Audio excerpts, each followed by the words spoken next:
Today's interview is with John Lenhnart. John is a good friend of mine. We've got to know each other a while back, and he's helped me a lot. He's a very smart guy when it comes to investing in multifamily and self-storage and just in real estate in general. So he talks about his journey, how he started out with college rentals, then went to self-storage, multifamily, and now he's focused on self-storage and multifamily. So he talks about why he likes both.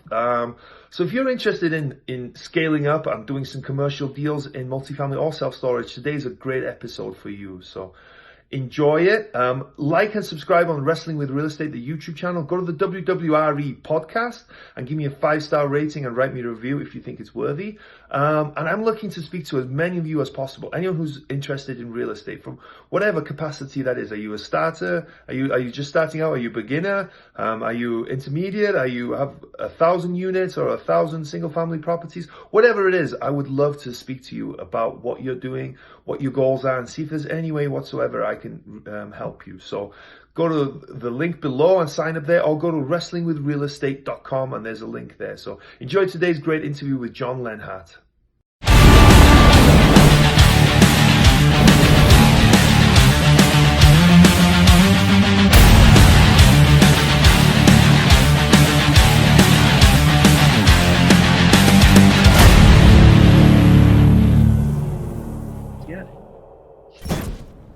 Hello and welcome to Wrestling with Real Estate, where we look to chokeslam all your real estate problems. I'm your host, former WWE wrestler, and now Cirque du Soleil performer, and of course, multifamily real estate investor, Barri Griffiths. Now today we have a good friend of mine, John Lenhnart. How are you doing, John? Pretty good. How you doing, Barry? I'm doing fantastic. I'm excited to have you on. We talk a lot over text and email and calls and everything like that. So John's been a phenomenal help to me. I like to invest in the Cincinnati market, but I'm obviously out in Las Vegas, and he's been so much help to me. So I'm very lucky to call him a friend, and I just wanted to let you know how much I appreciate your help. It's been phenomenal. Thank you, Barry. And I enjoy working with you and speaking with you and getting to know the family too. So cool. Thank you. So before we get started, I'm just going to ask you 4 questions. That's just for fun. And yeah, it's just nice and simple. So what's your favorite color? Well, I'm wearing blue today. It's always been my favorite color. Blue. So I'm going with blue. yeah, representing the blue today. What's your favorite meal? My favorite meal? Well, in Cincinnati, we're blessed to have this steakhouse chain, Jeff Ruby. He's a local restaurateur, and he's kind of expanding across the country, but his steaks are best I've ever had. They put Ruth Chris and Morton's and Capital Grill and those steaks all to shame. So we love going there. And next time you're in town, Barry, I'm going to have to take you there. Okay, sounds good. It can't beat a good steak, in my opinion. What's your favorite movie? My favorite movie? Well, I like classic comedies, and I always go back to some of the old classics. And so I like Animal House. Back in the day, the 70s, college experience. Yeah. It was crazy. It was fun, but it's always a great laugh. Is that how you were in college? Not quite, no. I was a lot more tame, but. If you could choose any superpower, what would it be? I'd love to read people's minds, knowing what they think, and help me really get to maybe get the best real estate deal possible. Yeah. You could meet with sellers and with brokers, and you could figure out all kinds of great deals. And I would like that one as well. So that was a fun 4 questions. So before we dive into the conversation and get chatting, do you want to tell us a little bit about your background and kind of what you're focused on right now? Sure. We focus a mix between multifamily as well as self-storage. So we have a fairly even portfolio of around 200 multifamily units that we own and operate, and we got about 5 self-storage facilities in our portfolio, looking to grow that. We're not really developers. That's not our forte. We take existing property, look for value add, look for poorly managed properties, and look to turn those around through some heavy lifting, and that's kind of what we enjoy doing, and that's I think what we've learned as what we do well. So those are the type of properties we focus on. I've been doing this for about 10 years now. Well, actually a little longer. Started this back in 2008 where we bought our first four family and have grown from there and, taking next steps to kind of scale up. So that's kind of where we are today and always looking to grow and always seeking continual opportunities to grow further. Yeah, very cool. What was your, before you got into real estate, what did you do before you got into real estate? And did you go to college? Well, yeah, tell us a little bit more before real estate. No problem. Yeah, before real estate, I went to college. I was a finance major in college, and then when I got out, spent a couple years working for a large national bank in the area, and did that for a couple years, and decided I'm going to go to law school.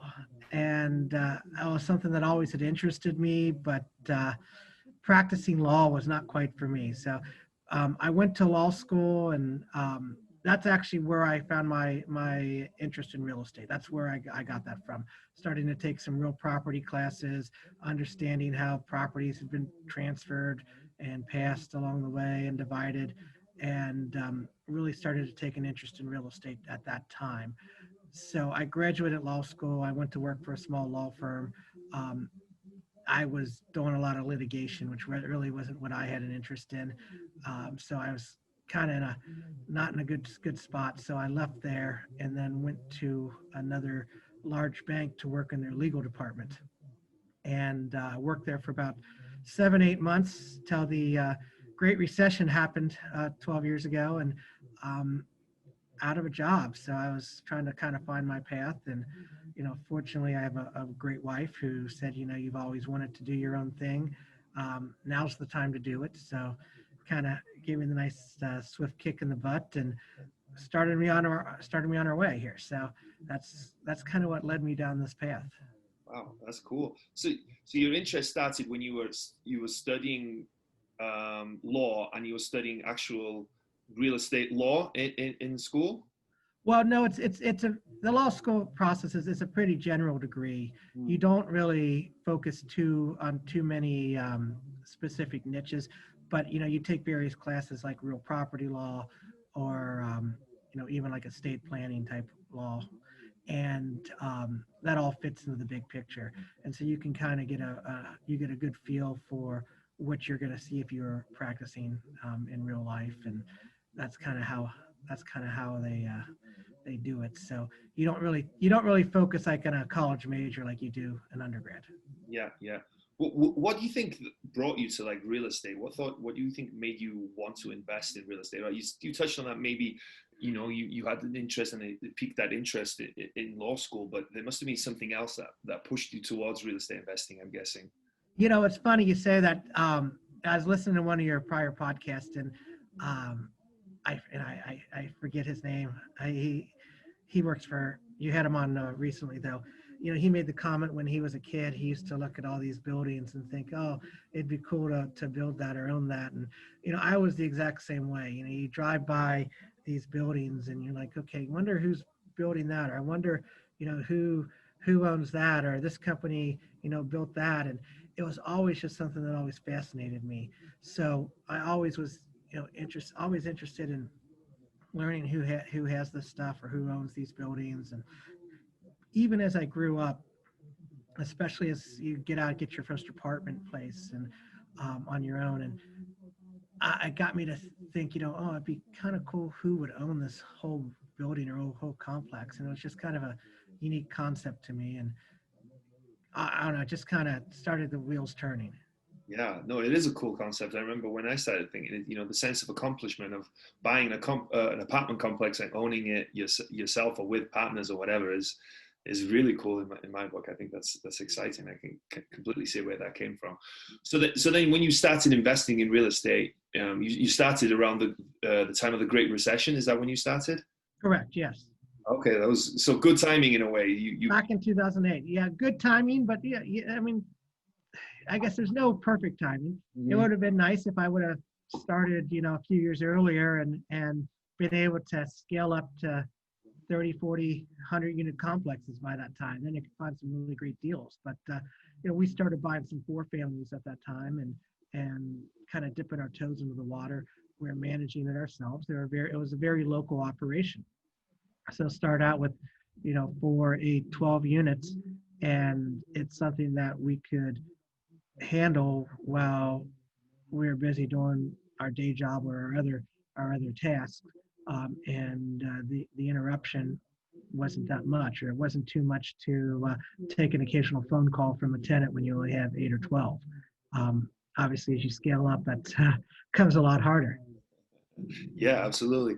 And plus, I'm sure it was a great time to find deals, but you can tell me more maybe, but I have always said that financing was extremely difficult at the time. Banks were running the other way in terms of financing at that time. Now, they might mean cheaper properties, but you also had to find a way to finance them, right? Unless you were paying cash.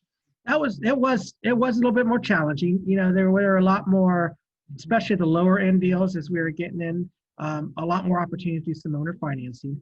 Did a little bit of that on a couple deals.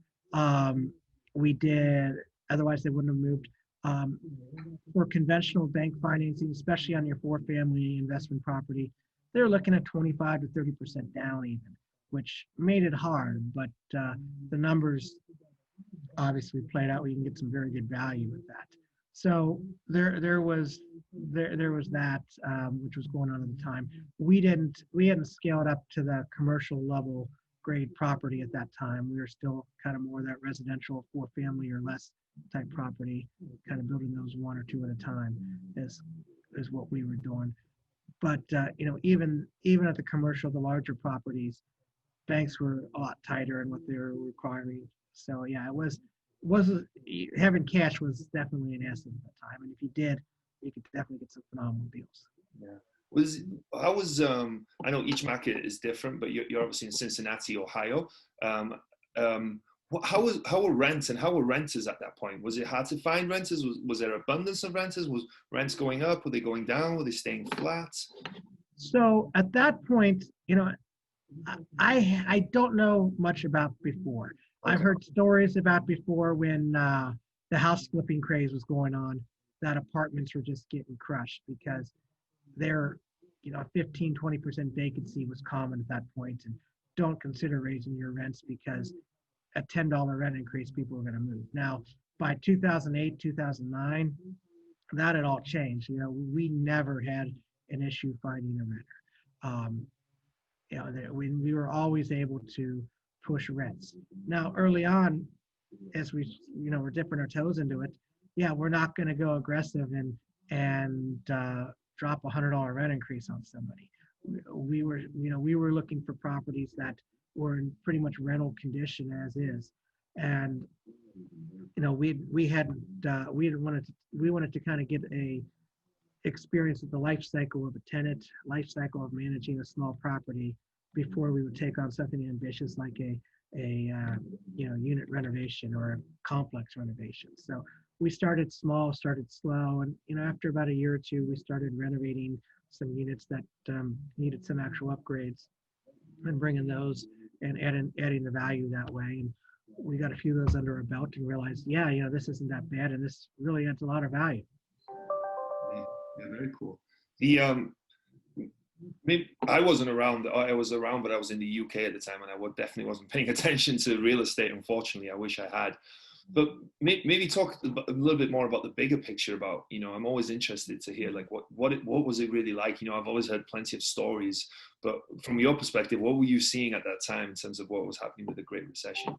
Well, one of the things that we were seeing is there's definitely more of it brought renters back into the market. With all the foreclosures going on, people weren't able to stay in their houses that they couldn't afford, that they were buying on margin. So a lot more people were having to come back and rent. It definitely created a lot more demand, which has still been there today for apartments. Things were tight as far as the job market goes because unemployment was still pretty high at that point. But there's still a lot of demand, and in a way, it's not too much different than what's going on with COVID, because you still had a lot of people wanting to rent units, and if somebody wasn't able to pay, you're going to backfill that pretty quickly. Mm-hmm. So that's the good thing about it. there's once when that happens, there's opportunities to push rents, especially if you're willing to invest and make the product better than what it was. And that's what we started doing. Getting, even something simple is just putting on newer doorknobs on the doors, changing them out to something from, the 1970s, 80s, yellow brass color to a chrome or nickel color like you're used today, or putting an upgraded ceiling fan in versus the old light fixture that have been there since the 70s. I mean, those are just little things like that. You can really ask and achieve a lot more in rents. So, those are some of the things that we started doing, and it really worked because it put our unit in demand more than the unit down the street that hadn't been touched. Yeah. I think you touched on it there. John's a very good operator, an exceptional operator. Just from talking to him and just from hearing other people as well, that you run your properties very, very well.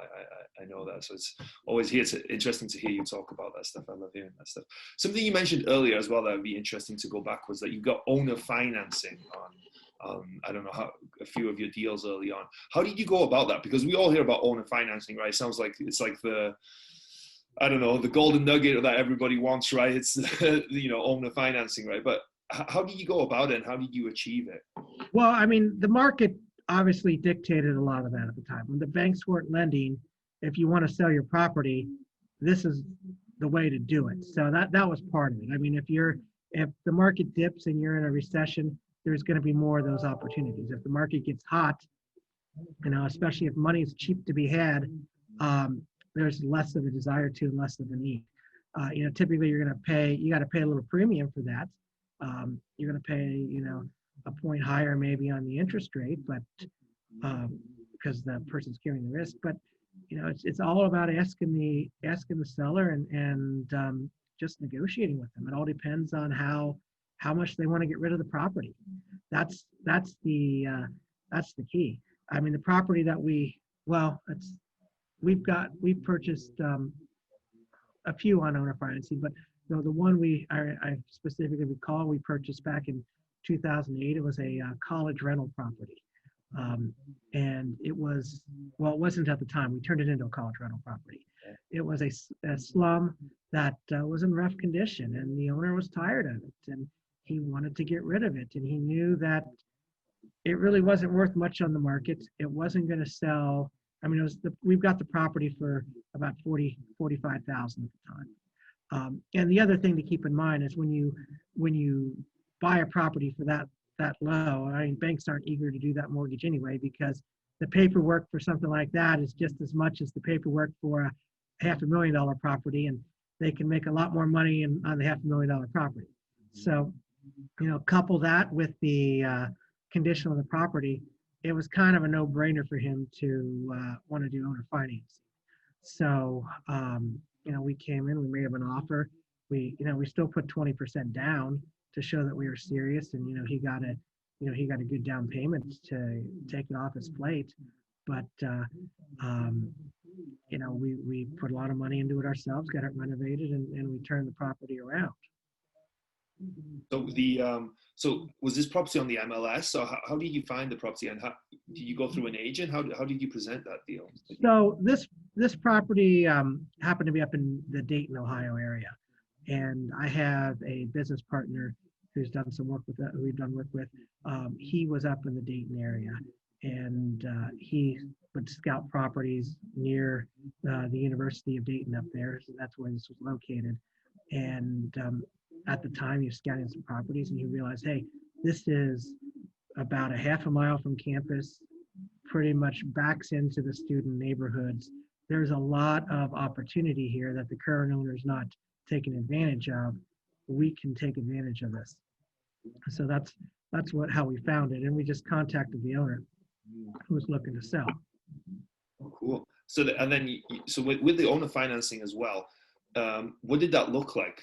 So you put 20% down, but what did it look like in terms of amortization and interest rates? So again, everything was negotiable. I believe, we put 20% down. I believe we took either a 4.5% or 5% interest rate, which really wasn't that bad at the time. It was probably slightly higher than market. and we did a 30-year amortization, but it was a 5-year note. So it would have had a balloon payment. It would have had a balloon payment after 5 years. He wanted to be paid off within 5 years. He wasn't going to give us 30-year financing, but he wanted to be paid off in 5 years. And that was fine because our plan was, okay, we were going to take this property and from what it was today, probably put another $30,000 or $40,000 of renovations into it to bring it up to the standard to attract the college kids at the time. And then obviously the rents would justify that as well. And it's now worth a much higher price. So then we could go and get a traditional bank loan at that point for a property. And even though it was only a $40,000 bank loan, now that the bank had a lot more collateral in it, they're willing to make that loan. They're willing to, they were willing to look at the loan a little bit closer because it was property was improved. Also, it was 2 years down the line, so conditions had improved too. So we kind of banked on that happening, and so the economy was a little bit better at that time. People were doing more of that. So there were a number of factors as to why the bank would do the loan then versus not in 2008. Yeah, that's cool. I always enjoy hearing owner financing because you don't always hear those stories, right?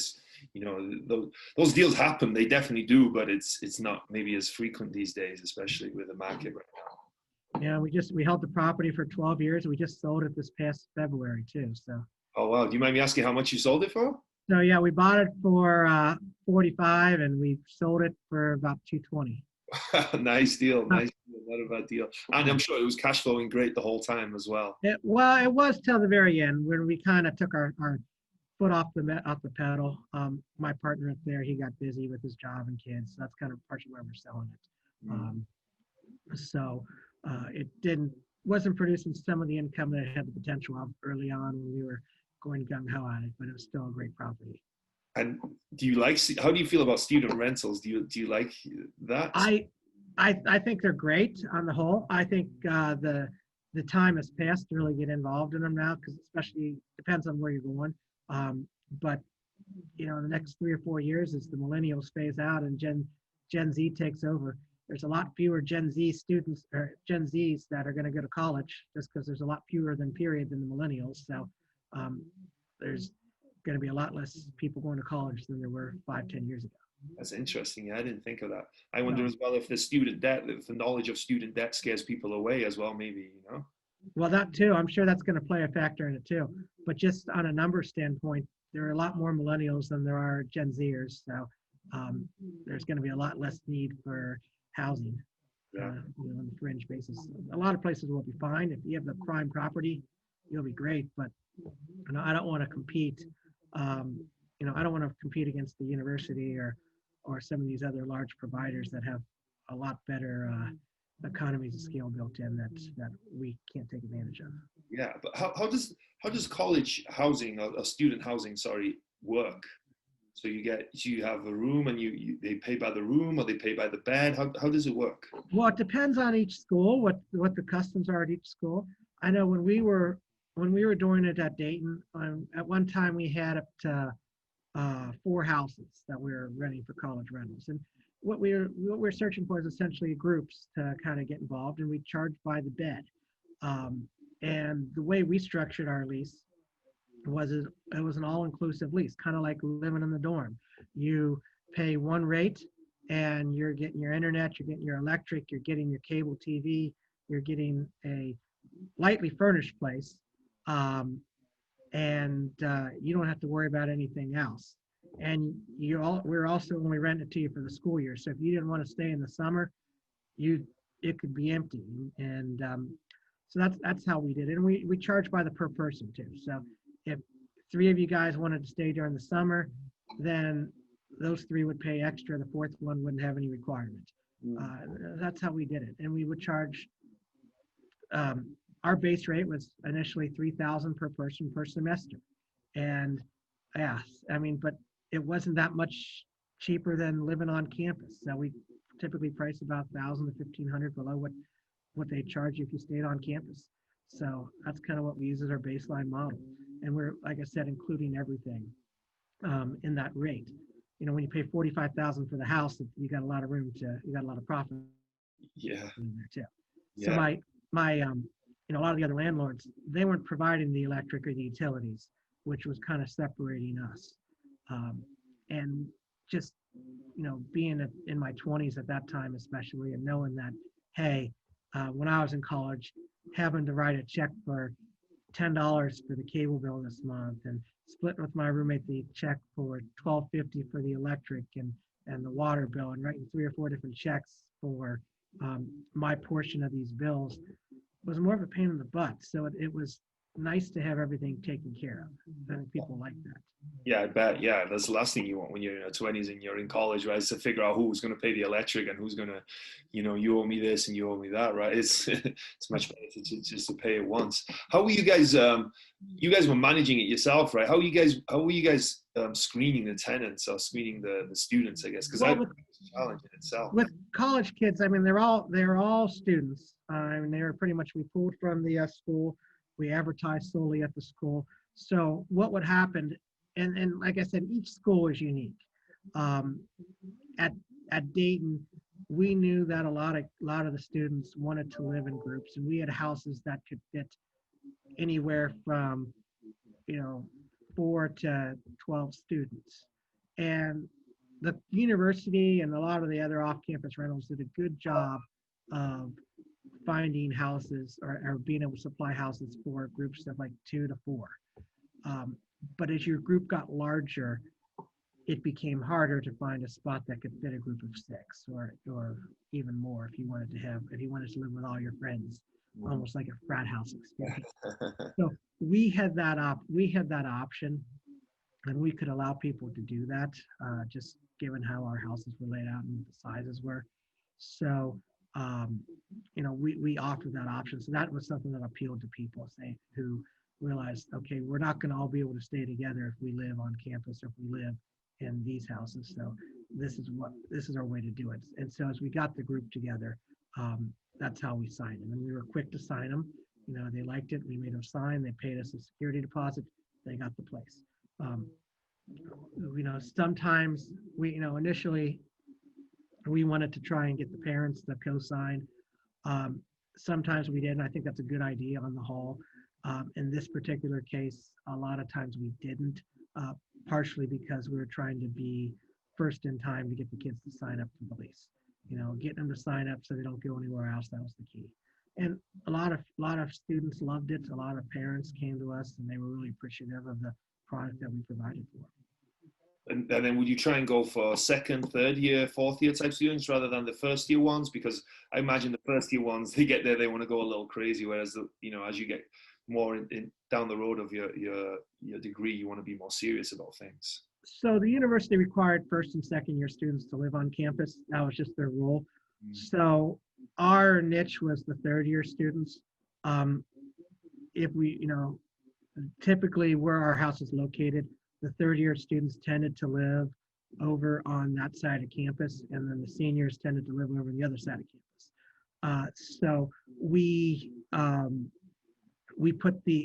catered more towards the juniors, and sometimes we'd get them to hold over for their senior year. Sometimes it was easier. Most of the time it was just kind of one, and then they'd move on to a different house the following year. But they typically would refer their friends. We didn't discourage partying either, because in a way that's advertising. Hey, you have a party at your house. Friends come over, they see your place. Oh, this is a cool place. I wouldn't mind living here. Let me know who's your landlord. I want to live here next year with my group. So allowing them to throw parties was kind of key. The university banned the university banned kegs, so you couldn't have kegs on campus in a campus house, but we didn't have a problem with it. So that brought people to the property. It caused exposure, and it got people to rent. People remembered some of the parties that were there the year prior. Now, I was never there. I don't know what they were like, but that's what people made a comment on that. So But you think that's counterintuitive almost, but I completely understand what you mean. You think it's almost counter. You don't want parties, right? Because you want people to take care of your place. But did that cause any troubles? Was there any big? Do you have any big horror stories? Or Oh, of course. I mean, yeah, college kids are going to be college kids, and no matter what, they're going to do damage to the property. Most of the time, a few holes in the wall, um, patching, repainting. Um, that's not that expensive in the grand scheme of things. And you got to remember that, again, this is the house that we paid $45,000 for, and it's producing about $55,000 to $60,000 on an annual basis in revenue. yeah. So our profit margin was quite large. So we could put up with some of that. But it all depends on the way the house is structured, built, and set up. This house, as far as the horror story goes, I mean, I remember we had these one group of tenants who they decided they wanted to have a party, and I think part of our big mistake is we put hardwood floors in the house, all on the first floor, and so it was a Friday night during the weekend of a big monsoon rainstorm, and it was just pouring down rain all night. So the party got moved into the house. Not a problem, but everyone kind of came in, and they were letting their wet shoes drip all over the hardwood floors, and then they're spilling beer all over the place. And the party ended, and there's puddles of water and beer all over the hardwood floors. Well, most people would clean that stuff up. These kids decided not to. Not that night. I get it. You pass out. Not even the next day. Not even the next week. They just let it all kind of evaporate, and eventually the floorboards started warping, and they warped. And the kids, instead of telling us about this so we could maybe get the floor fixed, they decided to take the matters into their own hands and remove those warped floorboards, which were scattered throughout this room. So they ripped them all up, and then they call and tell us that the floor is broken and what happened, and the whole thing needed to be replaced. So, they go home for break, and we replace the floor, and we, took it out of their security deposit, obviously, and that obviously wasn't enough to cover the entire floor that needed to be replaced. So we wrote the letter to them and mom and dad saying, hey, your son's share for this damage is, additional $500 apiece, please pay. And of course, mom and dad start complaining about this is unjust, and that wasn't a new floor to begin with, and they didn't do damage to the whole floor. So, it's some of the same excuses you would expect to get from a kid. Their parents who are in their mid 40s or early 50s are given. And so, unfortunately, no matter what age you are, I don't think it really changes. Yeah. I can totally see that happening with college students, and just trying to get out of it. So yeah. How much of a security deposit, not to focus it, this is just really interesting to me, the college student stuff. I'm not really spoken to anyone. So even though we charge by the semester, that broke down to about $600 a month in rent per person, a little bit more. So we would charge a flat $600 security deposit. Okay. So it wasn't a lot. You wouldn't charge a lot of the security. Yeah, close to about the 1 month rate, maybe a little bit less. And the reason being is legally you're only allowed, legally in Ohio, if you charge more than 1 month, you got to technically keep it in an escrowed account, and you got to provide interest on that to the tenant. So just for simplicity purposes, we left it at that. Yeah. Was that usually enough to cover the turn? So when one group left and the next one came in, was there a lot of damage usually, or was it not too bad? It wasn't too bad. I mean, repainting, heavy cleaning, it's some patches some holes in the walls, not bad. But yeah, usually they weren't overly destructive. I mean, I've heard horror stories about people that could be most of the time. And obviously we had our incident with the floor that one time, but for the most part, they weren't bad. Okay. They're guys and girls. Some people say, the girls are better than the guys. And we think they're about the same. They cost the exact same. The guys are going to do a lot more physical damage or be dirtier, and they might have the more holes in the wall bit, but the girls are just as costly because they're flushing their tampons down the toilet, and you gotta call the plumber all the time on them. Yeah. Fun times though, I'm sure. It makes for some interesting stories, right? Managing them. I mean, college property definitely was interesting. Glad I'm not in that phase anymore. But yeah, a little older, a little wiser to do that right now, right? So so you started scaling up, with these fourplexes and these single families, right? Did you have a few single? What did your portfolio look like until you got into commercial space? How many properties did you own, and what did that look like? So for the college, we had about 3 single families and a duplex. And then pretty much from 2008 through about 2012, we built up a portfolio of about 8 4-family units in the Cincinnati market. And then after that, we took our first leap into the self-storage arena. And that was our first commercial deal. That was back in 2012. And that proved to be very, very good, and got some great deals on some storage properties between 2012 and 2015. So we got 3 storage units during that time, and then by 2015 we started doing some 1031s to trade in some of our 4 families. That came to us by chance. The realtor who sold us our original 4 families came back and said he had a client that was stuck in a 1031 and looking for some property to trade. So we're like, I'm not looking to sell, but if they make us the right offer, sure thing. And they did. And so because of that, we traded out of that and bought our first 24-unit apartment complex. That was the next step from there. And what I've noticed is with realtors, if you have a good relationship with them and they sell you the property, they're always looking to come back in a few years on investment property and look to try and find someone to buy it from you. Because it's almost like a continuous cycle. They want to continue to move product, and investors aren't tied to the product like they are your single family home where you own and live in it. So there's a lot more opportunity for them to resell those buildings every 3 to 5 years or longer. Yeah, especially when they know that you paid a lot less probably for it than what they can get for it, so they know that you can walk away with some profit. There's always a buyer, right? There's usually always a buyer for a decent product somewhere. True. Yeah.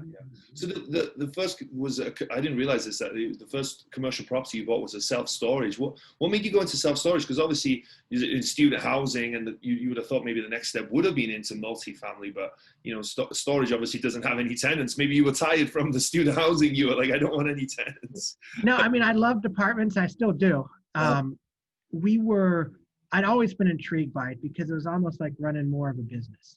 And there's so many things you could do to tweak things and just get some additional revenue streams that weren't there before. And we found a good property that was right next to a flea market at the time, and it's great tenant base right there, but it really was leaving a lot of money on the table, not just storage wise, but other areas of revenue. And it was looking at it from a business standpoint. What can we do to generate more revenue? Well, we could sell locks and boxes and moving supplies. That'll generate, a couple $100 a month extra, which isn't a ton, but that's a few $1,000s a year to the bottom line. You can't complain there. We could rent U-Haul trucks, which didn't cost us anything, but now we're getting another $500 to $1,000 a month in U-Haul fees by renting these trucks when we have somebody sitting in the office anyway. While he's twiddling his thumbs during the downtime, it's something else for him to do. So it gives the employees something else to do, and now there's additional revenue without any cost. So little opportunities like that we could do to add on products and create some revenue streams. That's what interested me about the storage. There are a lot of people who are doing things like shipping and almost like a UPS type store, FedEx type store, mailboxes, et cetera, like that. So those were all little things that could be done to just add little revenue opportunities to the product and really increase the value. How do you guys didn't have any prior experience in self-storage at all, right? You just like the idea of it. So how do you learn about all of this? Was it just so for storage? I've been kind of studying it for a few years. I came across Scott Myers, who's the guru on self-storage, and for a number of years he'd been posting videos on YouTube, and I'd been watching them and kind of learning a little bit more about them. And these were great ideas. This really seems to work like that. This seems like an interesting concept.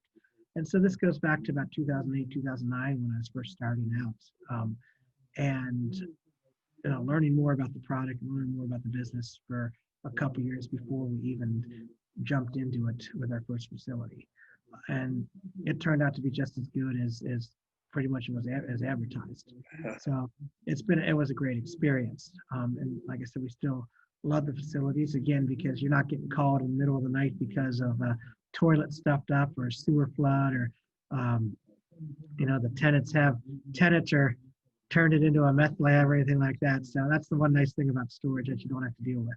Yeah, no drinking kegs on in the self-storage, I guess, right? That's right. So we fortunately don't have to deal with that part, but that's kind of what turned us on to that. And getting that experience, you realize, okay, the loan terms are slightly different, but from a commercial side versus just that residential side, there's a lot more opportunity to really grow values here that you can't really do on the residential side. And so that's kind of that's why we started wanting to trade our 4 families in for larger properties.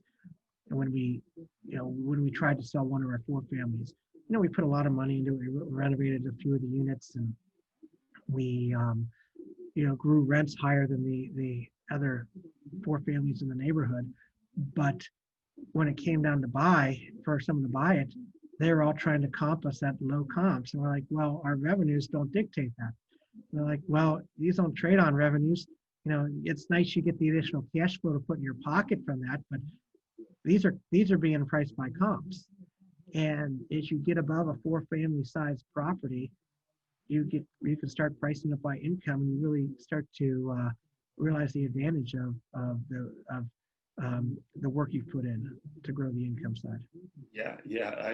When I was looking at 4 families, realtors would always tell me, well, rents are below market here. I'm like, well, that's not a good thing on a 4-family. You are on a 4, because you don't get a deal for rents being lower, right? You get deal because of it's priced lower than the comparables, like you were mentioning there. So you actually, I feel like if you're buying a 4-family, if it's priced on the comparables, you want the rents to be as high as possible because you're paying compared to the other property that's sold, not on what the rents are, right?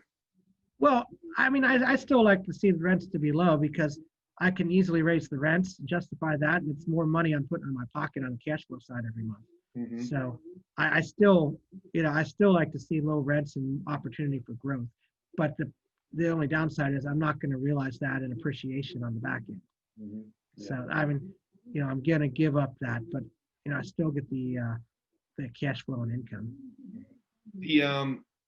With self-storage, we've talked about this a little bit. What are the differences between investing in self-storage and investing in multifamily? Well, your operating expenses is probably the biggest difference.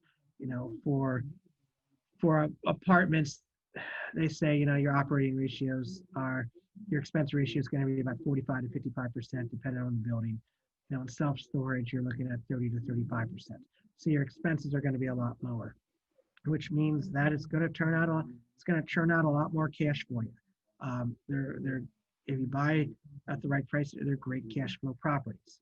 The downside is that they're not going to appreciate, or at least in my experience, they don't seem to appreciate the same speed as apartments. And part of that is you don't have the same velocity of money that's coming into the market for storage. Not that that's a bad thing, but for apartments, your largest lenders are Fannie Mae and Freddie Mac, and they provide a lot of liquidity to the multifamily market. Well, they don't compete in the storage market. They're there to provide housing. So when you take those out of the market, and there's really no comparable, comparable party or comparable lender, specifically on the storage side. SBA will do loans. That's the closest thing I'd say you could get. But other than that, there's really not a comparable lender there that doesn't already compete in the multifamily space. So you don't have as much money entering that marketplace, which will keep the acceleration of prices down a little bit more, it seems like. Not that they don't go up and not that there's not a good value, but on the flip side is, you're going to make your money in your cash flow. So it'll likely even out. Yeah. But then how do you finance self-storage? Just local banks, SBA? How have you usually done it? Well, what we typically do is we'll start out with a local bank, especially, using the value add strategy, just like you do a value add for apartments. We'll start out with a local bank and then get our value add strategy done and completed, and then we'll look to take it permanent. And just like you could go through a local bank or an SBA lender, you can then take that and go non-recourse through a life insurance company or a CMBS lender. So they compete in the storage market just as well as they compete in the multifamily market. What does an SBA loan look like? I inquired a while back, but they wanted all kinds of liens on my properties and all kinds of other stuff, and much higher interest rates. I don't know how it looked like for you. I have not done an SBA loan, so I can't comment on that. Okay. But yeah, I know that anytime you involve SBA, you're going to have a lot more hoops to jump through, a lot more covenants and restrictions that you got to deal with. It's just going to be a lot more complicated as far as the paperwork goes. But at the same time, you can also, I think, last I heard a while back, they were going to do upwards of 90%, 90-10 financing. So there's some reasons why people would do it just on that alone. Yeah, that's what I got quoted. I was very close to buying an assisted living facility. Don't ask me why. It was a crazy time, but they wanted, they were going to do a 90-10 loan, finance 90% of it, and I put 10% down. But they wanted 2 of my single family homes as collateral. So I was like, okay, even though I'm getting that leverage, this is not worth it if anything goes wrong, Right. But SBA loans are good for a reason. And there's, if you believe in your project and you want to be able to do it, they can be a good thing to have if a traditional bank loan is not an option. So fortunately, we've just gone the traditional bank route, and then we've rolled it over into the life insurance product when we've taken it non-recourse down the line. And then you can do a cash out at that time too. What are the difference between a life insurance product and, say, a Fannie and Freddie or anything else? Is there any big difference? They're fairly similar. They're both non-recourse. From the apartment side, because we just finished a Fannie refinance a few months ago. The big difference between Fannie and life insurance is life insurance companies are only going to really go 25-year amortization, where Fannie you can get a 30-year. Sometimes even a little longer if you want to pay a little bit more. So they can give you extended amortization terms. They each have their own niche products. They're roughly the same cost. I think Fannie you could probably get by a little cheaper because if you're doing a small loan balance, which is I think under $5 million, you can you can't really negotiate the documents, so it saves on some legal costs and stuff. But they're fairly similar product. Okay, interesting. So then you bought a 24 unit, right? That was your first multifamily property. Tell us a little bit about that. How did you find it? Why did you like it? Maybe what you paid for it and how you financed it. So we bought that back in 2015. And so we've had it just over 5 years now. Actually, almost 6 years now. We looked at that about 2 years prior, and we're thinking about making an offer on it, but the owner decided he wanted to hold on to a little bit more, and he's going to refinance it. We found it listed on LoopNet as kind of an owner for sale by owner deal at the time. This goes back to 2012, 2013, and kind of kept in the back of our minds. And the realtor came to us and he's like, you want this property? It's a solid 10 cap, which that was great because that neighborhood, especially even in 2015, that was an 8 cap neighborhood. Now would be about 6.5, 7 cap. So probably about 6.5 cap neighborhood. It was a good neighborhood. This was kind of the worst property in the neighborhood. Just needed a ton of work. And the roof was bad. All the apartments were bad. These were units that were renting out at $400 a month for 1 bedrooms. So buying a 10 cap when your income's at $400 a month, that's a great buy. Because I knew that if we can renovate these units, at the time, could easily raise the rent to $550. We still have the unit now, we still have the building now, and we're getting $700 plus for rents on these. So, it's definitely paid off over the years. But yeah, renovating these units and at least being able to run the rents, $100 to $200 per door, there's a lot of value to be had there. And so that's what we did. And even though there's a ton of repairs, there's a ton of value there. And we had a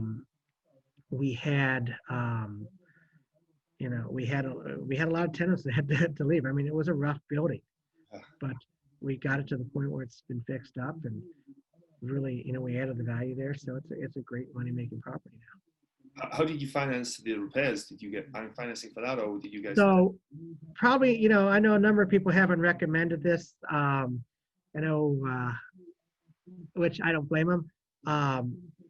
We pretty much pay for it out of cash flows and existing cash flows. Like I said, it's a little bit more riskier strategy, but at the time we're buying at a 10 cap, so it's going to cash flow for us at existing rates. We kind of were able to hold out for a couple months before doing a ton of major repairs and keeping it full and getting a little bit of rent cushion built up. Now, when we drop $3,000 to $4,000 into the unit to do some renovation and upgrades, it's going to pay for itself within 12 to 15 months. And that's what it was doing after we did that. So that's kind of how we were doing it. It was paying for itself that way. Like I said, initially, it's a little bit more risky, but at the same time, we also had other revenue streams we could tap into from our other real estate other real estate holdings in case we got a little too sideways with this particular property. So we had the funds there, but the plan was more or less paying for it out of the current receipts. Yeah, and I guess if you like you said, if you're buying at a 10 cap, right? Even if you do nothing to it, even if you don't renovate it, right? So you're still going to be cash flowing great, right? The returns on that are going to be pretty fantastic, I imagine. So Correct. If you don't do anything, you're still going to be okay. Now, going forward, is that what you kept doing? Do you still do the renovations out of the cash flow, or do you now have the renovation? Well, more or less, we kind of do it the same way. But again, that being said, when we're purchasing a property, we're not taking our bank accounts from everywhere down to zero. So we have, in the event that something unexpected comes up and we have a $10,000 repair that we didn't plan or budget for that absolutely needs to be done, we have that safety net, through our portfolio that we can tap into. So it's, we're never to the point where we're like, oh my God, I can't do this. This is the catastrophe. It's okay. We might be draining all the funds from this particular entity to cover this, but it's not like we wouldn't be able to borrow from another one of our entities if we needed to write a note between ourselves. Yeah. I think that's a great thing when you scale, right? When you grow your scale, you have different properties or even a large property. The chances, say if you have, 20 buildings, right, as opposed to one. If you have one, you're in trouble, right? You just own that one property and you don't have any reserves.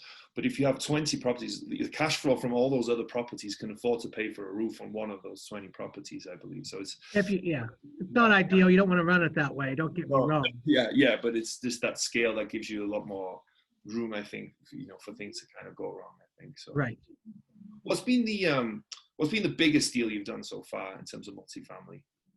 In terms of multifamily, so our largest complex right now is a 60-unit complex. We closed on that just about 2 years ago at the end of 2018. So that's our largest. We are looking for stuff pretty much within that size. It's a good niche because it's not large enough that's going to attract a big institutional investor, but it's big enough where it's going to keep away some of the smaller newbies that don't know what they're doing as well. So that's kind of a good niche that we like to play in, and you can get some decent economies of scale that way too. Yeah. What was the story on that one? How did you guys find it? Why did you guys like it? Well, we do most of our stuff through broker relationships. Mm-hmm. We have just like you do, Barry, you have a lot of broker contacts in the area. We reach out to them periodically. We're on their mailing list. They know product that we would be interested in seeing and what would appeal to us. So we saw this come across and immediately jumped on it because it was something that the price looked okay. We had some room to play with, but it looked okay, and so we jumped on it and pretty much went to the broker and said, hey, and he knew us. He'd worked with us before. He knew we had credibility in closing. And I said, hey, we want this. Let's get it done. We're not going to pay the list price. This is what we think it's worth. We're local. Like I said, you've closed with us before, so work with the seller and see if you can get them to meet our price. And they were, which, it made sense. We could close quickly. And again, we're local, so it helped get that credibility. So some people they might not understand that. They always think that a seller would only be interested in the higher price, right? That's what everyone wants. They want the most money. But why would some people not be willing to sell for less to people that they know can close? I think the biggest thing is not so much, let me rephrase that. The price is irrelevant in a way, because when you sell the property, you want to be able to sell, and just going under contract and tying it up for a few months only to have the potential buyer walk away does more harm than good. Mm-hmm. You've now wasted 2 months and you're back to ground zero. So if they're going to tie up the property for a period of time, they want to make sure that the person who's going to buy it is committed. Mm-hmm. And they want to, if they're going to go through all the hoops to jump through to get that done, they want, they want someone who can follow through on this and get the deal done. Otherwise, what good is the higher price? Yeah, it doesn't mean anything unless you close, right? It's just a number. Yeah. That's right. Yeah, very true.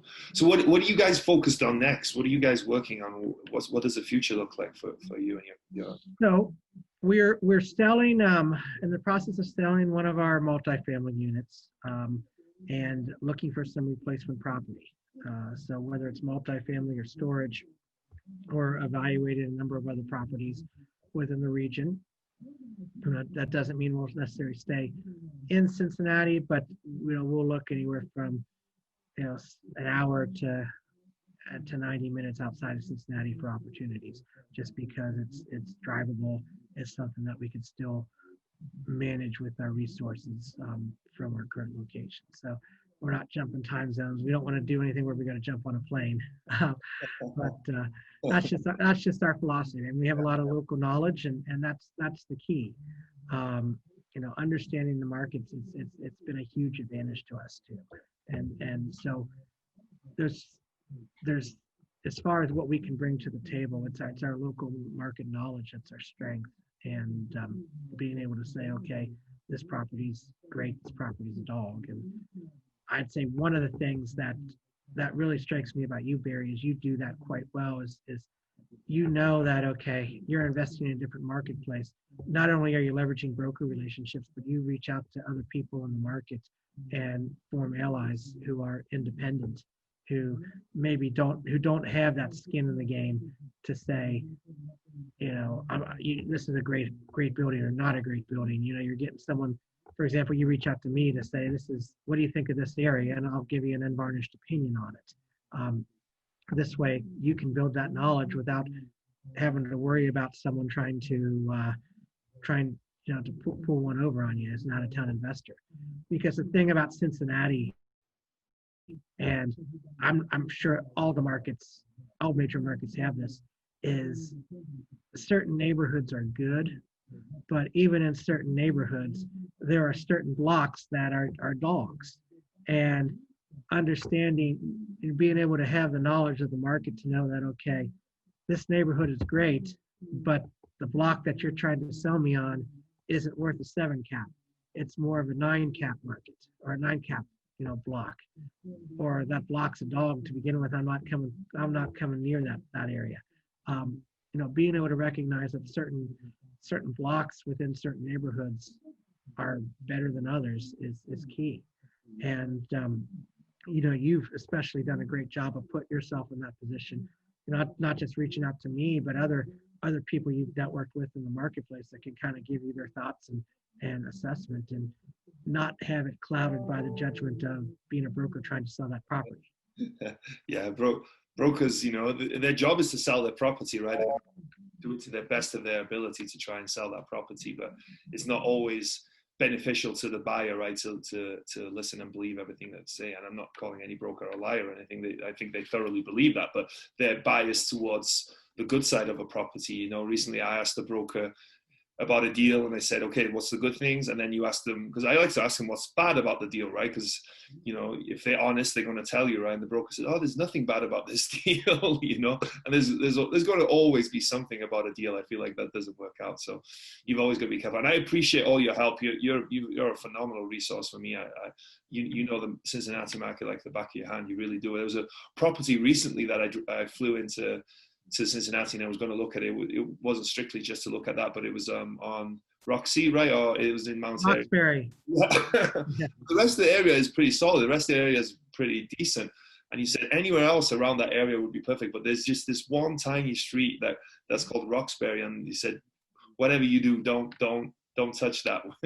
That's not a property for you. And without speaking to someone like yourself, that property could have looked good because the rest of the area seemed good, and when I drove around during the day it seemed fine, and for the right price it would have made sense. But thankfully I spoke to you, and you explained to me why it wasn't a good property. So it just shows you how important it is to either know the market like the back of your hand or know someone who knows the market like the back of their hand. And I think you definitely know that.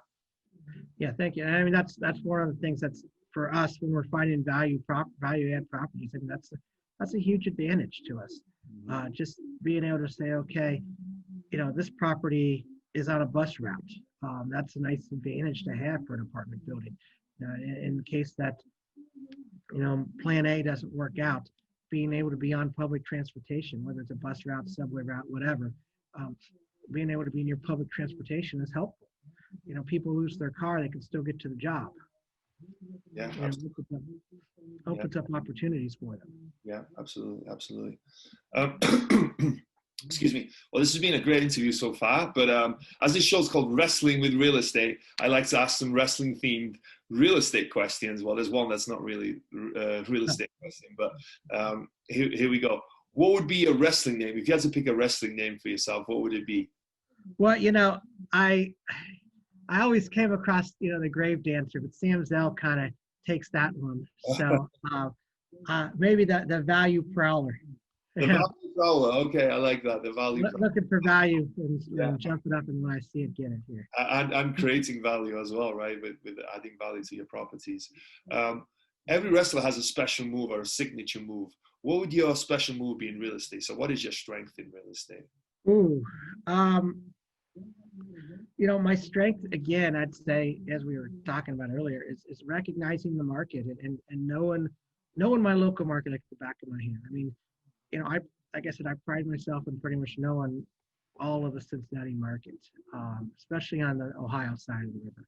You know, Kentucky, I know a decent amount still and learning that and starting to learn the Indiana side as well. So just having a lot of market knowledge, doing my homework ahead of time, always figuring out new niches or new areas that I could find additional data. And not all of it's the data. I mean, part of it's just driving around and getting a feel. You know, if this does this area feel right to you?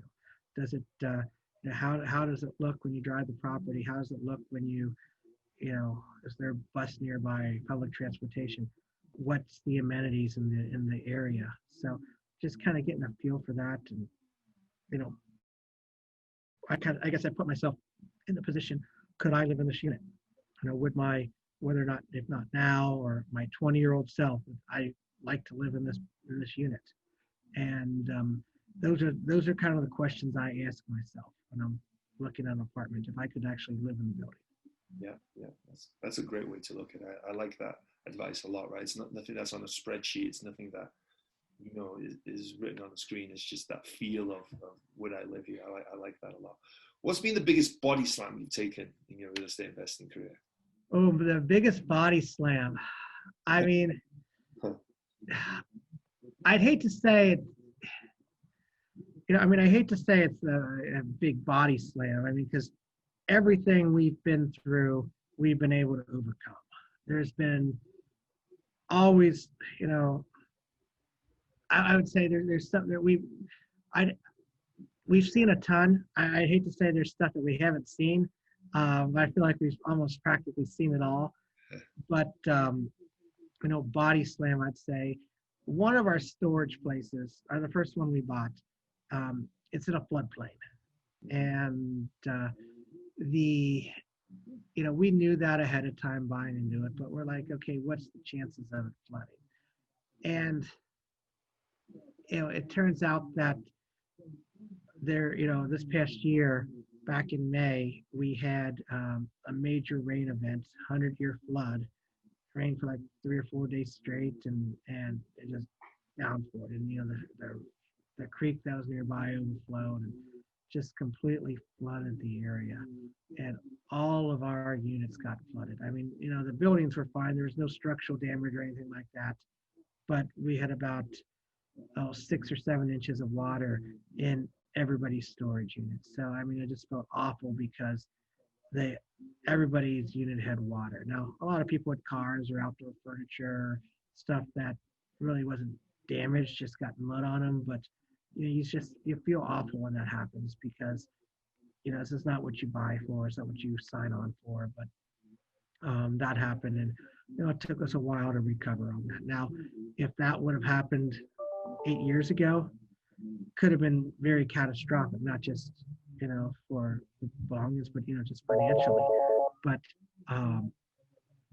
you know, so fortunately, this wasn't anything that we couldn't recover from, and you know, wasn't end of the world. But you know, that was probably our biggest catastrophic real estate failure right now. Well, the insurance didn't cover it because it was well, yeah, flood insurance. If there's no structural building damage, so insurance will only cover my damage to the buildings. The tenants, they had to use their own insurance to cover that if they had insurance. So that was kind of up to them. But yeah, we didn't have any really insurable damage. It was just the huge mess to clean up. I mean, so a lot of power washing, a lot of cleaning up mud and everything like that. We've mitigated that by building a flood wall around the perimeter. Still not ideal. That was, you know, that part was expensive, but I think we probably spent about $60,000 on the flood wall. But it wasn't, you know, who knows how, it's only good as the next flood too. But you know, we did that, and hopefully it holds. Hopefully that works, but you never know. That's rough. Was there a moment that you were standing on the top rope, getting ready to jump, but you were scared? What was it, and how did you overcome it? So that's easy. You know, the first 4-family we bought, that was probably the scariest experience. We've not done this before. You know, taking that first leap into real estate, drop it right in that first check, even if it was only for $10,000. That was a lot of money, and especially at that time. And now, and you don't know what to expect. I mean, what's if the building gets destroyed by a fire the next day? I mean, all those things could come up, and so, and you don't know what the tenants are going to be like. What's if they never pay from the beginning? So that was probably the scariest part, because you're signing your life away, you're guaranteeing this deal, and like, what's if the worst does happen right away? So I'd say that's probably the scariest part. Once you get one of them done, everything after that becomes easier. The $150,000 deal we did for our first 4-family was much scarier than the $3.5 or $4.5 million deals we've done more recently. Yeah, that's so interesting. I interviewed a guy yesterday who said the same thing. His $100,000 first property that he bought was more scary than he was. He was in the process of buying the Rockefeller Center in Cleveland, and there was going to end up being $100 million deal. And he said he was more scared about the $100,000 for one to start off with. And I think that comes down to experience and knowledge, right? And that proof of concept as well, that you can do it after a while. Absolutely. Yeah, very cool. Well, John, this has been a really cool interview. I really enjoyed it. I always enjoy our conversations, but it's fun that we get to share this with other people. It's just kind of like one of our conversations that I love having, because you're a wealth of knowledge, and I just always really enjoy talking to you. But before we go, where can people find out more about you and get in touch with you if they want to? Well, you can always get in touch with me on Bigger Pockets. I do have an active account there. So you reach out to me in Bigger Pockets, or you can also reach out to me my personal email, which is Lenhnart, Lenhart _ John JOHN @hotmail.com. I check that all the time. Feel free to hit me up if any questions, especially in the Cincinnati area. I'm always happy to listen. Cool. Yeah, absolutely. Well, thank you so much, John. This has been really fun. I really appreciate you making the time. Sounds good. Thanks, Barry. Great to do this with you here, and I look forward to staying in touch. Yeah, me too.